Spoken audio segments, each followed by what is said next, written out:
The Unexpurgated Pike Report. Forward by Philip Agee.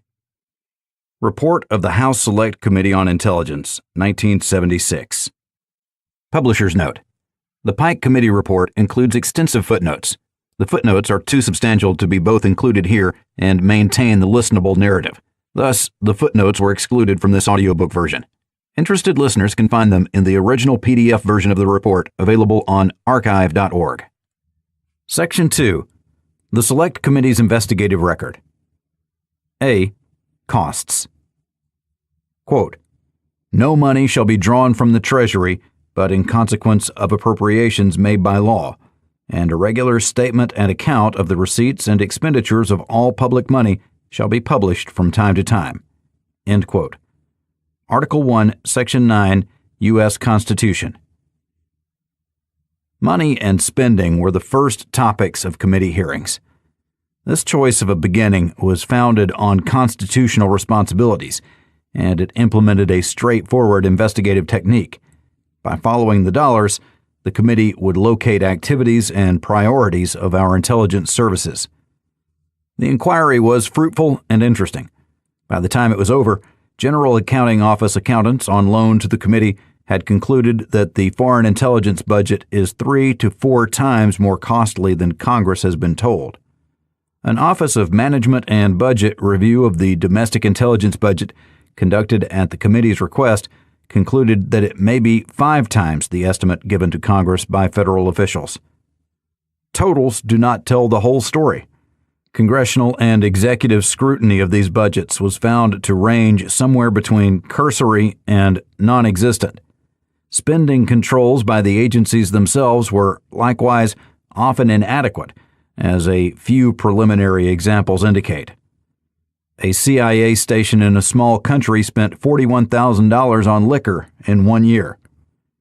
Taxpayer monies were spent to provide heads of state with female companions and to pay people with questionable reputations to make pornographic movies for blackmail.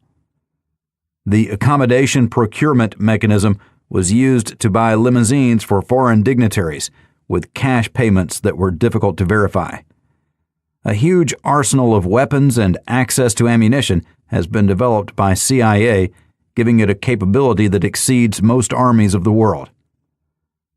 A middleman who is a close friend of top FBI officials tacked thousands, if not millions, of dollars of unwarranted markups onto covert purchases.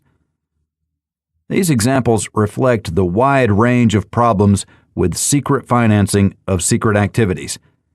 A more detailed review of these and other examples, along with the basic processes or mechanisms that accompany them, is a good base for suggested reforms. 1. Deceptive budgets. Much attention is paid to numbers when the foreign and domestic intelligence budgets are prepared. Not much attention is paid to substance. The Office of Management and Budget, OMB, the Director of Central Intelligence, DCI, and other officials go through an elaborate process in arriving at budget numbers. As described to Congress, it is an impressive procedure. What is not described is the close, almost inbred relationship between OMB officials and intelligence budget makers. OMB also does not point out that it completely lacks the expertise to evaluate huge technological expenditures by the National Security Agency. Executive officials do not stress the lack of a centralized budget authority in the intelligence services, which causes enormous waste, duplication, and hidden costs in military intelligence. There is little consideration given to the extraordinary spending latitude granted to CIA or to CIA's heavy use of unvouchered funds. There is no explanation from FBI of the reasons for millions of dollars of confidential purchases. When appearing before Congress, executive branch officials do not review the inadequacies of internal agency auditors. No mention is made of items transferred elsewhere in the federal budget to keep the intelligence budget small. These officials do not remind Congress that our government's auditors, the General Accounting Office, have been denied access to secret intelligence budgets for more than a decade. They do not explain abuses of covert purchasing mechanisms, domestic as well as foreign. These same officials do, however, stress that anything they can or will say must be kept a secret. All this adds up to more than $10 billion being spent by a handful of people with little independent supervision, with inadequate controls, even less auditing, and an overabundance of secrecy. It begins with OMB officials and their counterparts in the various agencies. Testimony before this committee revealed that only 6 OMB employees work full-time on the foreign intelligence budget. Of those 6, 3 are former CIA employees. In turn, the CIA official in charge of the agency's budget has recently arrived from OMB, where he had primary responsibility for CIA's budget. This, in itself, does not bode well for a vigorous review of the merits of intelligence programs. It is set back further by the fact that OMB is not told of sensitive projects as they are being planned. Even after it is told, OMB's officials are not free to evaluate all details of sensitive projects. The absence of real involvement by outsiders in intelligence spending continues. For example, CIA's budget appears as only a single line item in the published federal budget. This is done in the name of secrecy, but it gives CIA an unusual advantage. Congress requires any agency wishing to transfer funds from one line item to another to come back to Congress for approval. This is called reprogramming. Most agencies have many line items, giving Congress some check on their spending. CIA has had no reprogramming problems in the past. It could tell Congress it was spending a certain amount on covert action, then proceed to transfer large amounts to covert programs without Congress's approval. This is not, however, the most significant lack of knowledge about intelligence spending. Billions of dollars spent every year for intelligence are not included in the official intelligence budgets. One way this has been accomplished has been by shifting items that have traditionally appeared in the intelligence budget into other budget categories. For example, the Department of Defense has switched the following items by reclassifying them as communications, counterintelligence and investigative activities, mapping, charting, and geodesy, and the Advanced Location Strike Program. A sizable secret reconnaissance activity at Defense was switched to research and development. All of the activities, and many more, were, until recently, in Defense's intelligence budget. Defense is not alone in using this tactic. The costs given Congress for military intelligence do not include expenditures for tactical military intelligence, which would approximately double intelligence budgets for the 3 armed services. Roughly 20% of the National Security Agency's budget is not added into the intelligence budget. It should be noted that NSA does nothing else except gather and analyze technical intelligence, and it has one of the largest budgets in the intelligence community. Sometimes entire agencies, such as the Defense Advanced Research Projects Agency, are completely omitted from estimates of intelligence-related costs as well as the intelligence budget. The budget for the National Security Council is omitted completely, although a sizable portion of their staff and subcommittees work exclusively on intelligence matters. Still another technique is undervaluation of the real cost of certain operations. The committee analyzed one covert operation and found that the dollar amounts given by CIA for weapons supplied were about half of the Defense Department's contract prices. At the committee's request, OMB did add up the total cost for all federal domestic intelligence for the first time ever. The total they came up with was more than 5 times the amount that had been given to the committee in testimony by domestic intelligence officials. The FBI, for example, had neglected to include such clear intelligence functions as the National Bomb Data Center, or counterintelligence. More significantly, there had never been an attempt to add up all the divergent intelligence operations in the federal government. By using the new OMB figures for domestic intelligence, and by adding such items as transferred expenditures, the full NSA budget, and revalued cost figures, the committee estimated that the cost of intelligence today is at least 3 to 4 times the amount reported to Congress. An obvious question is, how can there be such a difference in total cost estimates? One answer is the lack of coordination in approaching the budget. Another is that there are no adequate standards for what is and is not intelligence spending. A final answer may be that there is a conscious desire to keep the totals small by dividing and confusing the estimates. It should be obvious that if nobody has ever added up the costs of the many domestic intelligence units, then certainly nobody is coordinating their budgets as intelligence per se. In foreign intelligence, the problem is, to a large degree, a lack of centralized authority. For example, the DCI presents the entire foreign intelligence budget to Congress and the President, but he only has authority for CIA's budget. Defense officials testified that a substantial part of their intelligence budget is considered the responsibility of the Secretary of Defense. The DCI, they say, merely reviews their work. Fragmented authority leads to overall coordination problems. A good illustration is the existence of separate counterintelligence budgets in FBI, CIA, NSA, DIA, Army, Navy, and Air Force. Some are included in the intelligence budget, some are not. Some coordinate with other counterintelligence programs, some do not. The FBI testified, for example, that it does not know if CIA has a counterintelligence group, that it does not know how much CIA's operations cost, and that it does not know if CIA duplicates FBI's work. Fragmented authority and coordination leave the budget wide open to distortions.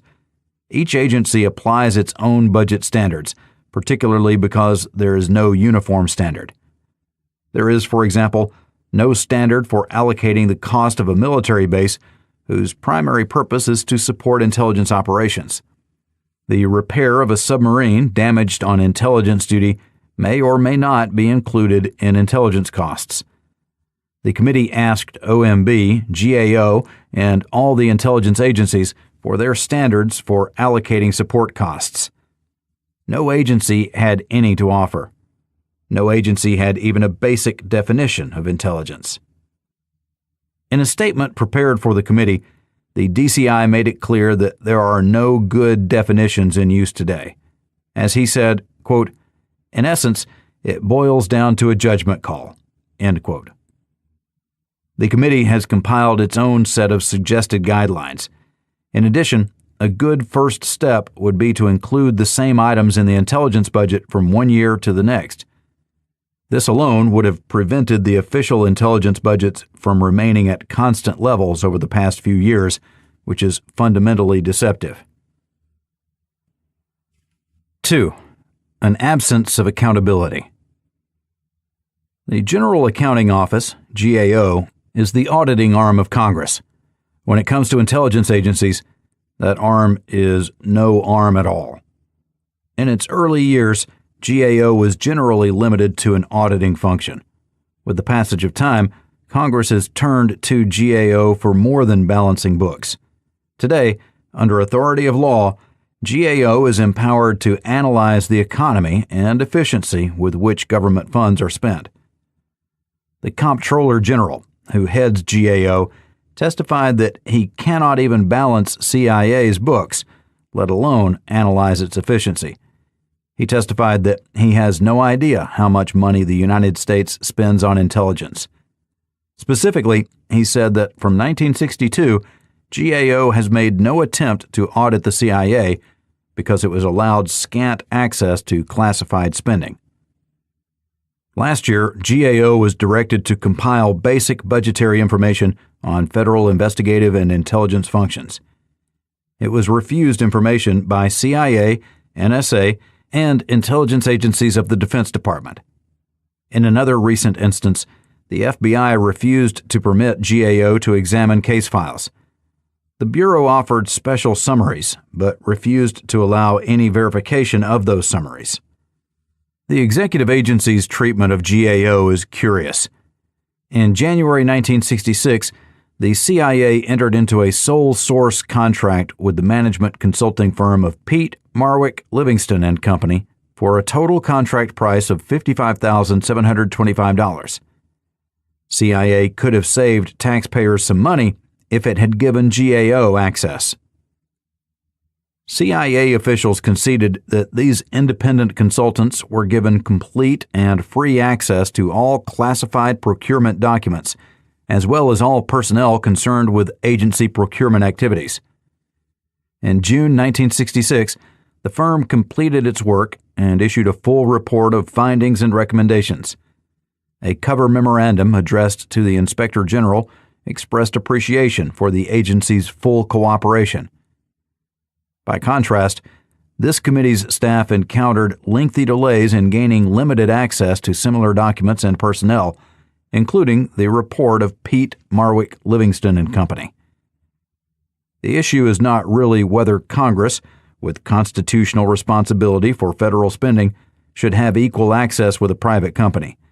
The issue is whether an objective look at secret expenditures ever takes place. It does not take place at OMB. GAO cannot look. Even this Congressional Investigating Committee has tested access and come up wanting. Do intelligence agencies themselves adequately audit their own operations? No. The CIA is a good example. Their audit staff is undermanned for a comprehensive review of complex and extensive agency spending that takes place worldwide. They are allowed to balance books, but they are not always allowed to know the exact purpose of expenditures. Only 5% of all vouchered transactions are checked, even though these add up to 20% of CIA's entire budget. Substantive corroborating records are not kept. Their audits deviate from the standards of professional certified public accountants, and CIA has not compiled a list of these exceptions to control the deviances. These and other shortcomings in audit and control for both foreign and domestic intelligence agencies lead to an inevitable result: spending abuses. 3. Spending abuses. The easiest way to illustrate problems encountered in secret spending is to examine a number of mechanisms currently in use and a number of situations that have grown out of those mechanisms. A. Covert procurement. Many CIA covert actions and clandestine operations must be supported in a non-attributable manner, which led CIA to establish a covert procurement branch. Unfortunately, covert procurement has become an overused, expensive, and often uncontrollable technique for questionable purchasing. The branch's activities include support of overseas stations and the procurement of weapons and paramilitary materials. To facilitate these requirements, covert procurement has under its control a number of operational proprieties and notional companies. Notional companies are merely paper firms with appropriate stationery and checking accounts. These companies make requests to the proprietaries so the proprietary can bill an apparently legitimate company for covert requirements. Needless to say, it is an expensive way to buy a refrigerator and should not be used unnecessarily. When an overseas station requires an item that cannot be traced to the United States government, it sends a requisition with a special code. One code is for items that should not be traceable to CIA. Another code means it should not be traceable to the U.S. government. Theoretically, once these codes, called sterility codes, are attached, there is no more traceable involvement with the government. However, the committee reviewed documents which showed that items purchased in a non-traceable manner are sometimes transported by U.S. military air pouch rather than sent by private carrier as a truly non-government purchase would be. Another procurement which the committee staff questioned was the routing of requests for small quantity, low-cost, and even non-traceable items through the expensive covert process. The logical alternative would be to have the item purchased either overseas or here with petty cash, avoiding the expense of covert procurement. These include such items as quantities of ballpoint pens, ping pong paddles, or hams. The staff was also unable to determine the reason for certain high-cost items being purchased through this mechanism. Hundreds of refrigerators, televisions, cameras, and watches are purchased each year, along with a variety of home furnishings. The question is why an American television would be purchased here and sent to Europe if someone was trying to conceal his involvement with the United States. This is especially true because the power requirements abroad are different, and a transformer has to be installed on an appliance bought in the U.S. before it will work. In fact, a large percentage of electrical appliances did not have transformers added, which raises the possibility that these items are being covertly purchased for use in the United States. The same question arises with the purchases of home furnishings. A review of overseas station purchases showed, for example, that one station bought more than $100,000 of furnishings in the past few years. In that context, additional covert purchases here at home seem excessive. Finally, why not buy a Smithfield ham through normal purchasing channels? There is no way that ham could be traced to the CIA or the U.S. government, no matter how it was bought. As in every other component of the agency, the effort to maintain secrecy, even within the branch itself, is highly emphasized. The committee was told that because proprietary employees do not have a need to know, they are not put in a position to question any request the agency might make. 3 high procurement officials have conceded that the sterility code is not questioned by the covert procurement staff. The 1966 study by Pete, Marwick, Livingston and Company stated that there was an excessive use of these codes without justification. The committee's investigation indicates that the situation has not been remedied. B. Local procurement. The committee's investigation of the covert procurement mechanism led to a review of records from local or in-field procurement. The staff reviewed records for the past 5 fiscal years from 3 typical overseas stations varying in size and number of employees. Overspending and under-auditing seemed to be prevalent. An example is a medium-sized station that purchased over $86,000 in liquor and cigarettes during the past 5 years. The majority of these purchases were designated operational gifts to friendly agents or officials in return for information or assistance. It would appear that spending practices have an uncanny way of changing with new station chiefs. A station that purchased $41,000 in liquor in 1971 had a new chief in 1972. Liquor purchases dropped to $25,000, which is still a lot of liquor. One station had purchased over $175,000 in furnishings for leased quarters and safe houses. In an effort to determine whether this kind of spending is questioned by CIA auditors, the staff interviewed the CIA audit official who audited these stations. He recalled the liquor and that when he inquired as to the quantity, he was told by the station chief that they would, quote, try to hold it down in the future, end quote. The same auditor had audited the station that purchased over $175,000 in furnishings. When questioned, he was not even aware of the total figure. This experience led the committee staff to interview several members of the Internal Audit Division, as well as 8 overseas case officers and chiefs of station. From these interviews, several things became apparent. Auditors do not perform thorough reviews of case officers' advance accounts. At all overseas stations, each case officer is allotted an advance, which is nothing more than a petty cash fund. From this fund, the officer pays operation expenses and the salaries of his agents. He is required by agency regulations to obtain a receipt for every expenditure, but due to manpower considerations, these are only spot-checked when audited, which is not often. Such funds run into millions of dollars each year. Every case officer and internal audit officer conceded that the agency must, quote, rely solely on the integrity of its case officers, end quote. When a case officer's agents refuse to sign receipts, the case officer certifies that he expended the funds. A case officer might have as many as 10 agents working for him, each of whom may receive between $50 and $3,000 per month, all in cash. Finally, audits of all overseas stations are not performed on a regular basis. It may be 2 or 3 years or more before a station is audited. Even then, the committee discovered that recommendations made by auditors are usually not disclosed in the auditor's report to headquarters. C. Accommodation procurements. In addition to procuring goods and services for its own use, CIA makes accommodation procurements for foreign governments, officials, agents, and others. The agency serves more or less as a purchasing agent for an undisclosed principal.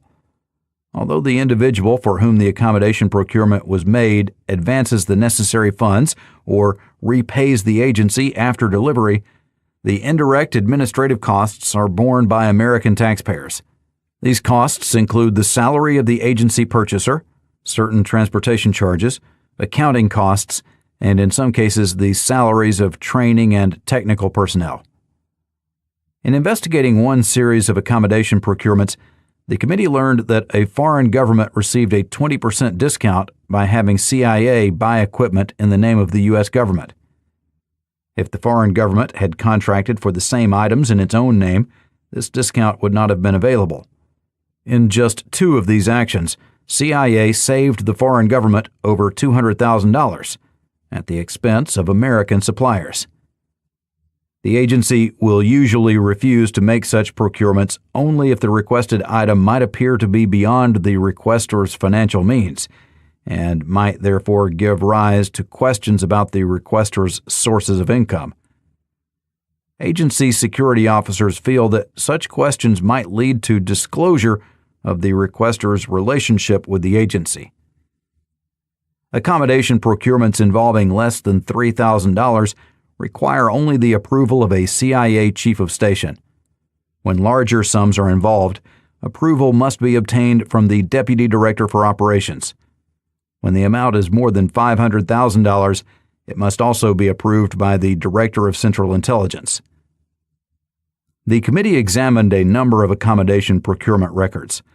The following 2 examples illustrate that the facilities and resources of the United States government are sometimes used to satisfy little more than the whims of foreign officials. In one instance, a foreign official described his son's enthusiasm for model airplanes to the chief of station. The foreign official wanted 3 model airplane kits and even advised the CIA officer precisely where the kits could be purchased in the United States. A cable was sent to agency headquarters asking for the purchase of 3 kits from the store in Baltimore suggested by the foreign official. Further, the cable instructed that the items were to be designated by a sterility code to indicate that the purchase of the kits could not be attributable to the United States government. Documents provided to the committee in this case by the agency were sanitized. In another instance, the president of an allied nation was preparing to play golf on a hot afternoon. Anticipating his thirst after several hours in the sun, he made a priority request to the local chief of station for 6 bottles of Gatorade. An agency employee was immediately relieved of his ordinary duties and assigned to make the accommodation procurement. Nor was this the chief of state's only experience with the agency's merchandising talents. In the past, the agency has purchased for him several automobiles, including at least 2 custom-built armored limousines, and among other things, an entire electronic security system for his official residence. It is worth noting that these security devices are being supplied to a man who runs a police state. Accommodation procurements have also involved more expensive and politically sensitive items. For example, another head of a one-party state had long been fascinated by certain highly sophisticated electronic intelligence gathering equipment. He wished to develop his own independent collection capability. As an accommodation and to share the take, the agency procured an entire electronic intelligence network for him in 2 phases.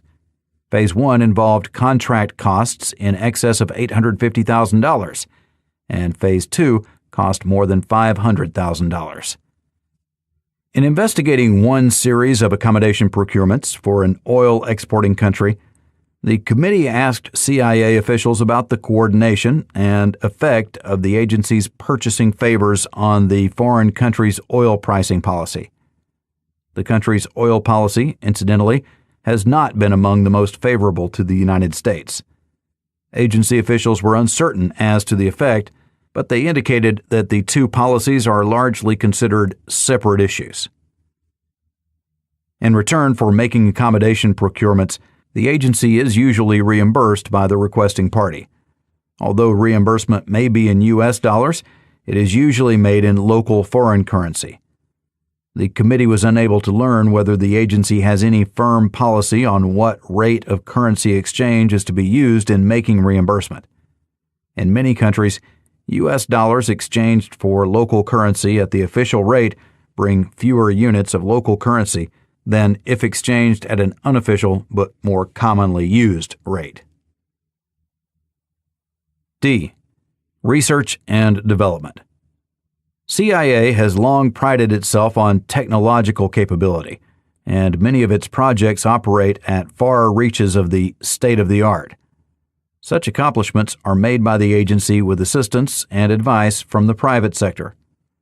Each year, CIA's Deputy Director for Science and Technology enters into hundreds of contracts with industry, usually in the name of other government agencies.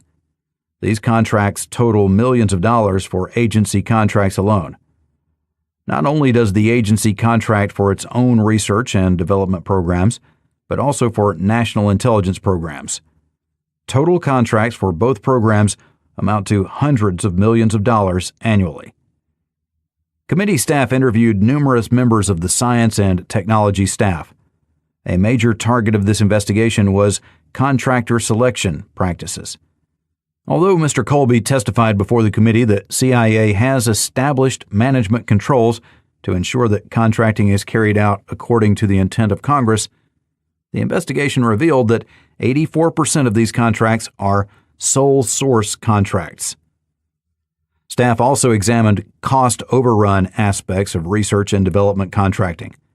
CIA claimed 2.5% of all research and development contracts involved cost overruns of 15% or more. There is no reason to doubt the figures. However, certain caveats must be considered. Contractors' cost estimates in sole source contracts can easily be inflated to cover anticipated cost increases. Overruns can also be labeled changes in scope. In several interviews with contracting officers, by-the-book answers were given to questions regarding which officer is authorized and does accept contract changes. However, one former agency contracting officer indicated that, to a considerable degree, the technical representative actually makes the contractual decisions, and the contracting officer then has to catch up by preparing contract amendments to legitimize changes already made. Another target of the investigation was the disposal of government-furnished equipment, GFE. Regulations regarding GFE appear to be precise in determining when to abandon this equipment. However, the Office of Communications, for example, contracted in 1965 with an electronics company to do research work. The contract required the purchase of a large piece of industrial equipment, as well as related testing equipment. CIA provided funds for the equipment as well as the research. The testing equipment cost $74,000 and the industrial equipment over $243,000. At the termination of the contract in 1975, the testing equipment was sold to the contractor for $18,500. The large piece of industrial was abandoned in place. Calls to the manufacturer of this piece of machinery, as well as two experts in the field of this particular type of testing, revealed that the machinery which was abandoned, while perhaps useless to the agency, was not a worthless piece of equipment which should have been abandoned. According to documents provided to the committee, CIA made no attempt to contact other government agencies to see if the chamber could have been used by another agency. E. Colleges and universities. In 1967, Ramparts magazine disclosed CIA support to the National Students Association. As a result, President Johnson issued a flat prohibition against covert assistance to educational institutions, but the agency unilaterally reserved the right to, and does, depart from the presidential order when it has the need to do so. There is no evidence that the president authorized this departure from the Johnson directive. As background, President Johnson had appointed a committee to investigate the matter and make policy recommendations. Under Secretary of State Nicholas Katzenbach and CIA Director Richard H. Helms served on the committee. It recommended that, quote, no federal agency shall provide any covert financial assistance or support, direct or indirect, to any of the nation's educational or private voluntary organizations, end quote. On March 29, 1967, President Johnson issued a statement accepting the recommendation and directing, quote, all agencies of the government to implement it fully, end quote. The agency then issued internal policy statements to implement the president's orders, stating that, whenever possible, the agency's identity and sponsorship are to be made known. But the agency was to clearly retain the option of entering into a covert contract with colleges and universities after obtaining approval from the Deputy Director for Administration. Mr. Carl Duckett, Deputy Director for Science and Technology, testified before the committee on November 4, 1975, that the agency still has ongoing contracts with, quote, a small number of universities, end quote. Mr. Duckett also revealed that some of the contracts involved classified work, and some are covert. F. U.S. recording. On October 9, 1975, the committee held hearings on electronic surveillance in the United States. One of the witnesses, Mr. Martin Kaiser, was a manufacturer of electronic surveillance and countermeasure equipment.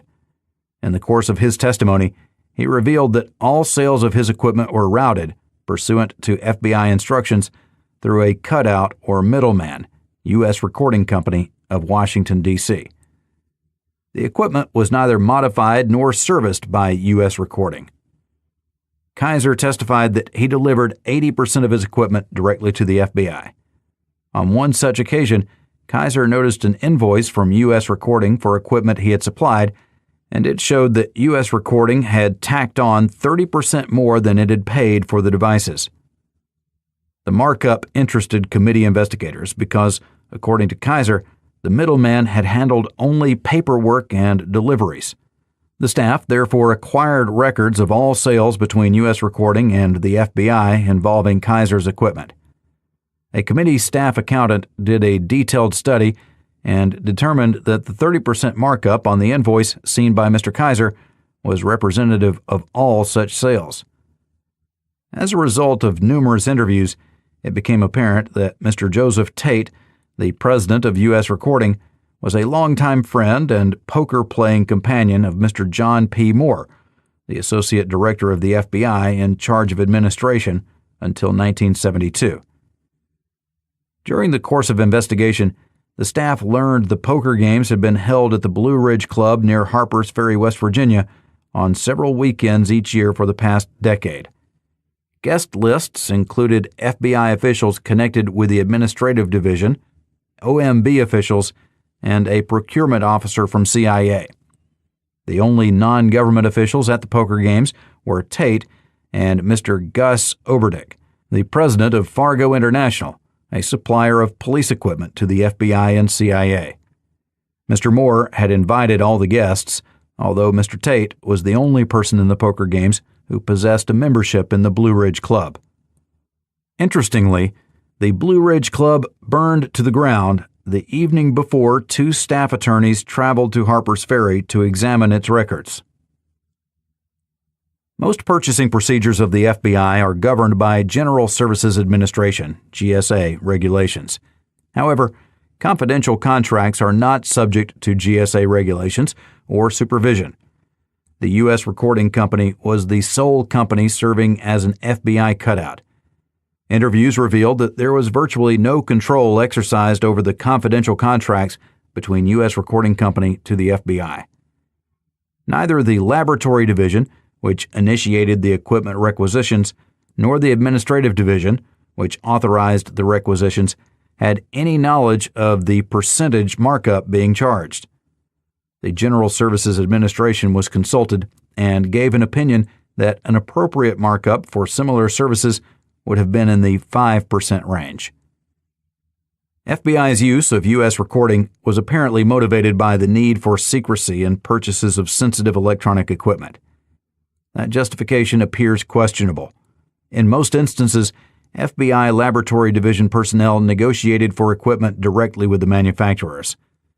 When manufacturers later received purchase orders from U.S. Recording for equipment with corresponding model numbers, quantities, and prices, it was apparent that the equipment was indeed going to FBI.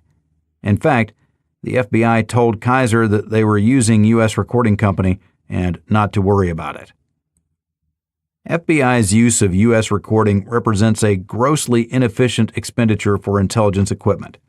Similarly, the fact that the persons within the FBI responsible for requisitioning and purchasing the equipment had no clear knowledge of the chain of authority regarding the arrangement is at best nonfeasance.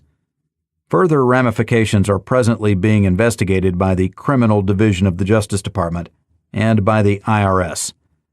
The committee has made its information on this matter available to both authorities. 4. Budget secrecy. During Senate hearings in 1973, to confirm James Schlesinger as Secretary of Defense, Mr. Schlesinger indicated it might be possible to make public the total budget cost of foreign intelligence. When William Colby was confirmed as head of CIA in 1973, he likewise testified that publication of budget totals might not be harmful. In a television interview some years later, Dr. Schlesinger inadvertently revealed the size of the foreign intelligence budget. No great harm apparently came from that disclosure. In 1973, a recommendation to publish the annual costs of intelligence was made by a Senate Special Committee to study questions related to secret and confidential documents.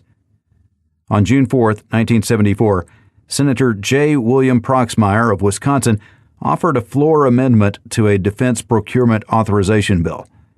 His amendment would have required the Director of Central Intelligence to provide Congress with an annual, unclassified report describing the total amount requested for the National Intelligence Program in the budget submitted by the President.